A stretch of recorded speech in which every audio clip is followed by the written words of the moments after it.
தலையை அப்படியே தொங்க போட்டுக்கிச்சான். அப்போ அவங்க ஒரு பானைகளெல்லாம் வாங்க ஒரு பணக்காரரே வந்தாராம். அப்போ பானைக்காரரும் அவர் செஞ்ச விதவிதமான பானைகள் எல்லாம் காட்டிட்டு இருந்தாராம். அப்ப அந்த பணக்காரர் சொன்னாராம், ஐயா எனக்கு வந்து புது புது பானைகளா வேணாம், பழைய பானைகள் ஏதாவது இருந்தா காட்டுங்க அப்படின்னு சொன்னாராம்.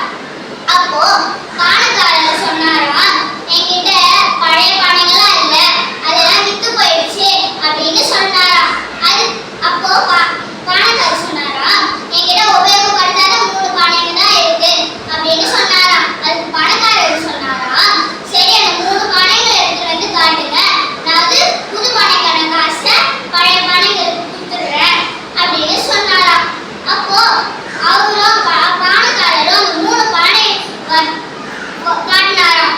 அதுல நான் ஓட்ட வீட்டுல இருக்கிறதுனால எனக்கு சந்தோஷமே இல்லை, நான் பணக்கார வீட்டுல இருந்தா என்னை எப்படி பார்த்துருப்பாங்கன்னு சொல்லிச்சுல, அந்த பானையை அவர் காசு கொடுத்து வாங்கிக்கிட்டாராம்.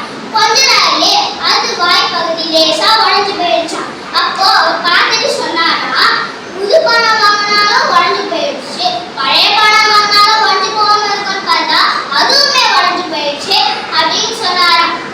அப்புறமா அந்த பானை எடுத்துட்டு போயிட்டு தூரமா இருக்கிற ஒரு இடத்துல போட்டு வந்துட்டாராம். அப்போ அந்த வழியை நடந்து போனவர் அந்த பானையை தன் வீட்டுக்கு எடுத்துட்டு போய் வச்சாராம். அப்போ அதுக்கு டெய்லி தண்ணி ஊற்றிடுவாராம். அப்போ அந்த பானை கேட்டுச்சான், என் வாய் பகுதியா உடஞ்சு போயிடுச்சு, நீங்க எப்படி என்னை வந்து இவ்வளோ நல்லா வச்சிருக்கீங்க அப்படின்னு சொல்லிச்சான். அப்போ அந்த ஐயா